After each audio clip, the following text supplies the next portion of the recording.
What's up, guys? Welcome to another episode of Tough Hunting. Today is part 2 of a 2-part series we're doing.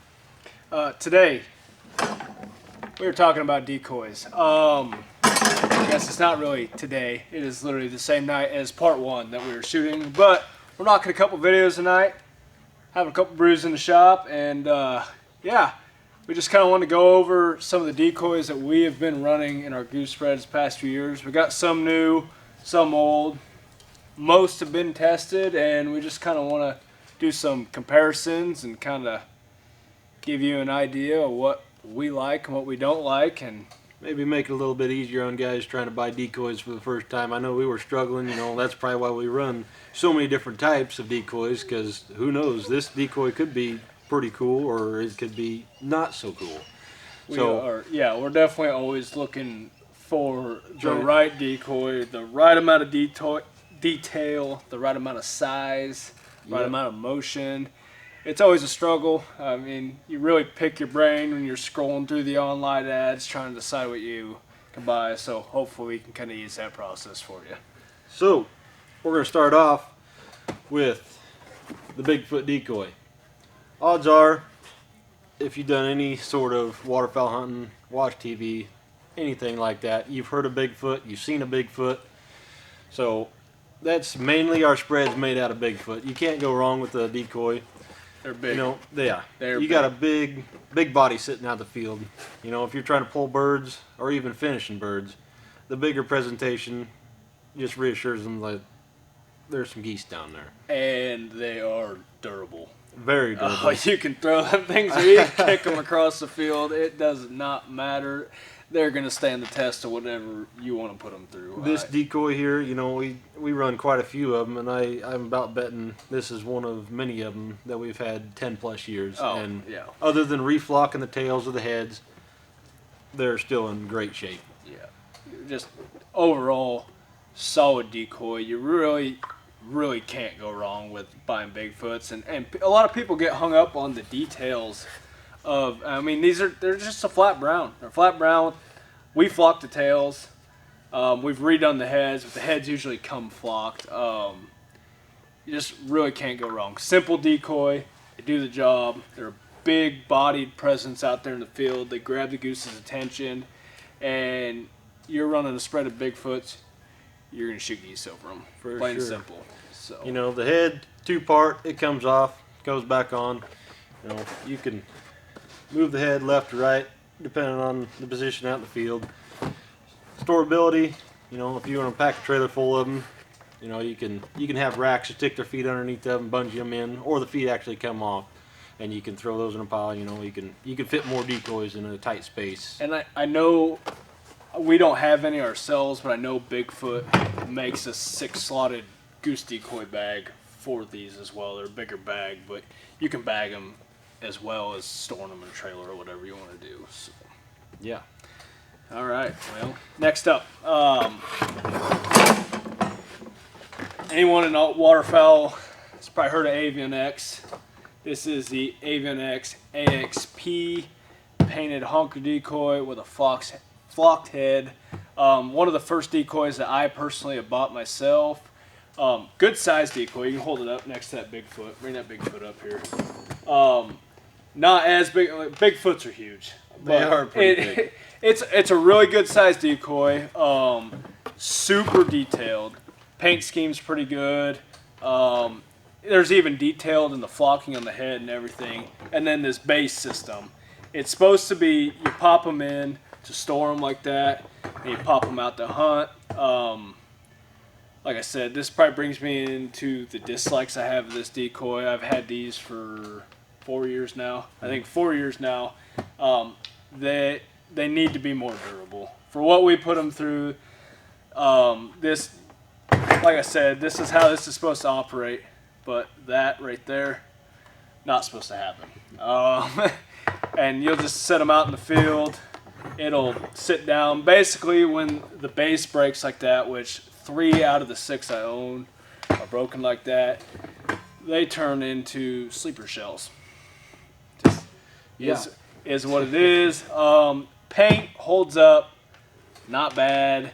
It chips a little bit, but still, just a dang good looking decoy. Another, sorry to interrupt, but Yeah. another little thing, you know, I don't know if y'all can see, show them that there's a screw in place to hold the head on. You know, they paint over it to make it dull, but over time, you know, like you said, he's had these for 4 years. The paint wears off and it shines. Not like, I mean, small detail, but as that paint wears off, yeah, there's a bronze screw, basically a wood screw shining.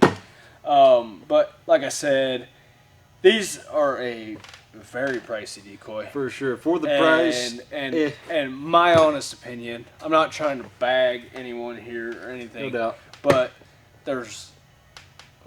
for the money, there's a lot better decoys out there, I guess. More bang for your buck is what I'm trying to say. Right. Which brings us into another decoy. Now we got the Green Headgear Pro Series. And overall, lightweight decoy. It's not terrible. I don't know if y'all can see, but it shines quite a bit more than any of the other decoys than we've ever used in the past. You know, we just bought these last year, so we don't have a lot of input on the durability of them. They seem like a pretty good decoy. Kind of rigid, a little bit of flex to them. Softer plastic, for sure. I would say you're hunting a cloudy day, which I don't know, for us seems like we have some good luck on cloudy days. You get some low, keeps the geese flying lower. We're able to finish birds on some cloudy days. And I know some people say, you know, birds can pick out details better on cloudy days. You want that sun to kind of hide you. We seem to have better luck on cloudy days. You're hunting a cloudy day, shine doesn't matter. On a bright sunny day, these shines, I guess if we feel we don't need these exactly, they probably don't come out of the trailer. For sure. Just how it goes. We don't want that reflector shining back up in the air, basically, but not a bad decoy at all. No, I really liked them. They got pretty good motion. You know, they come with 2 stakes. They either got the round base stakes or the peg stakes. The only thing I don't like about the peg stakes is they come real flat. We had to grind them all down so they're a halfway point so we could stick them into whatever type of terrain we're hunting. It's a single position head. They actually screw in from the inside. They do have a visible screw on the top side. I mean, a lot of your decoys most have that. Most of the newer ones we got have 4 or 5 brands to hold in, like that, especially when they're motion decoys, to hold the cone in. But brings us to our next one. All right, well, since he was on a Green Headgear commercial grade, I'm going to go right into, hold on a sec. This is a Green Headgear Pro grade. This is our new XD honker decoy. They come out with these last year, I believe, and I went ahead and bought me a half dozen.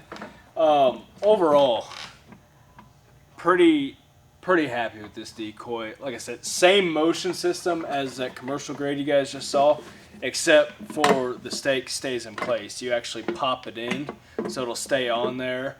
And then these actually come with a tail strap. Bungee cord, just easier to carry. You can carry, heck, you could probably carry a dozen at one time. Paint scheme on it is awesome. A little reflective, not as bad as commercial grade, but a little bit more reflective than some of the other decoys we have sitting here. Also a one piece, the head is fixed. They say this is a honker decoy. Compared to some of the other brands here, I would say it's a little bit closer to a lesser. For sure. Not quite a lesser. It's not no cackler or anything here, but as far as the big graders that we have that we were talking about in our last video here, a little on the small side, but still detail really good. Durability pretty dang good. I would say, I mean, from an experience I had last year with this decoy, I had shot a goose probably 50 yards up, came crashing down, landed right on one of these. Didn't affect it at all. A little bit softer plastic, bends, moves, big square base, overall solid decoy. I'd check them out. Which moves on to our next decoy. Alright, next up is Higden decoy. which I don't know if you can tell, but the paint scheme on this whole thing, it kind of all fades. It's like real light, and it's pretty much dark, almost black the whole way back, more or less. You know, not bashed nothing, but it looks basically like a crow with a patch on his head. Not some of the most detailed decoy out Right. there, but I mean, Surfers. some go overboard, some are on the Don't have enough. You yeah, just need a and little this bit is more. probably one of them. I mean, Right. the carve is probably lacking compared to some of the other brands of decoys too. It's pretty streamlined, just a body. I mean, in my opinion, you could probably just run a silhouette in its place and be fine. I mean, it's maybe 6 inches wide on its back compared to the other ones. I mean, Right. but Two-piece head. You can move it yeah, around you in can, whatever the position heads you are want. separate. Yeah. And the base ain't too bad. Got a little bungee strap to hold the base in place. Take the bungee off, take the stand out. Only thing that we found that we don't like is if you don't have these feet perfectly flat as is supposed to be walking. You know, most of the time when you set decoys, that Yeah. thing's all flopping around, and as the decoy spins, it hits on the two wires down here, and it catches up, and your motion Really- is cut in half. Really stops it from moving, and even at that, you know, around where we're from, we're hunting cornfields. Pretty much, that's all we're hunting, Right. and just standing corn.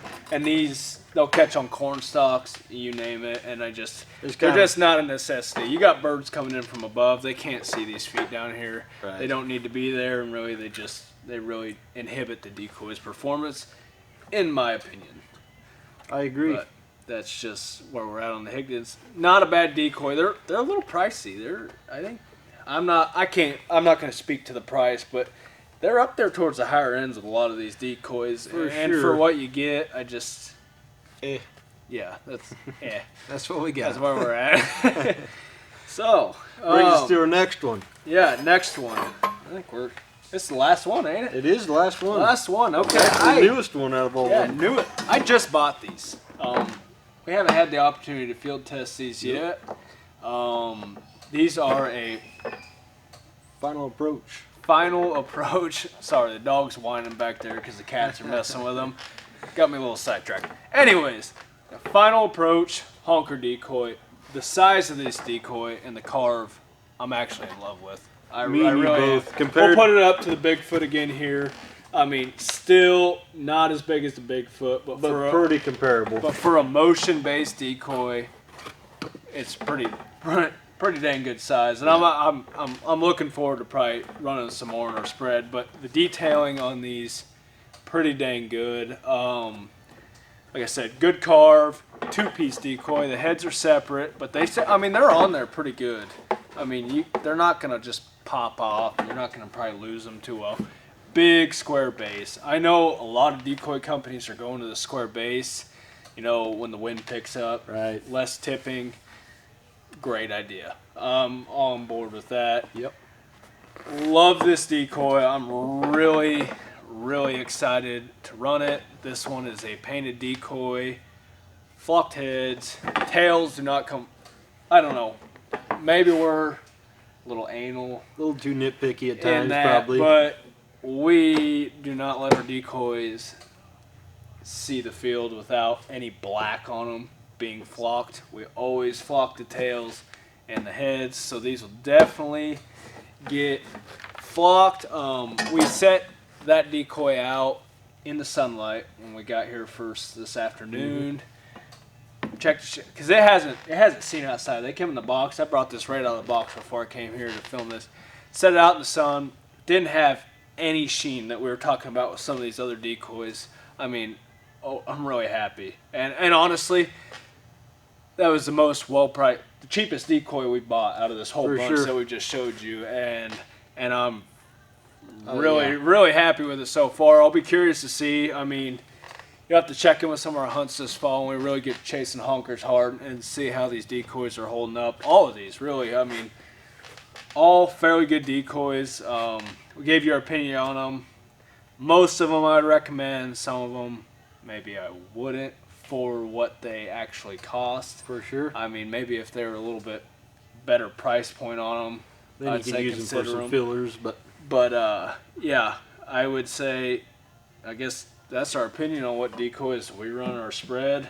It's kind of a random. I mean, we're just always adding decoys to the trailer. It doesn't matter what. We're not brand specific. We're not brand loyal. We're looking for a deal.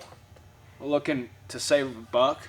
We're looking for a discount, and then still looking for that quality. and we're looking for quality all at the same time, because we're looking every hunt we go out there, we want to be as successful as possible, and so I mean these decoys are a huge part to that. Your calling, yes, important, but you got to have that display on for them for it to all come together. That is the deciding factor for them geese wanting to commit to your spread or not. And so we really try to pay attention pretty hard to what our decoys look like, but at the same time, we're not trying to break the bank buying them. So, but that wraps up our little 2-part series, kind of an informal product review deal, but we want to kind of show you some of the products we use, what we like and what we don't like about them. We are super pumped for waterfowl season. It's only May. We've got a long road ahead of us, but we're still thinking about it. It's in the back of our minds. So click that subscribe button. Be sure to catch our hunts this fall. We're going to have a ton of them coming at you. Obviously, we're hoping for a good year. And be sure to like and follow us on Instagram at Tough Hunting, Facebook. But until next time, catch you on the next one.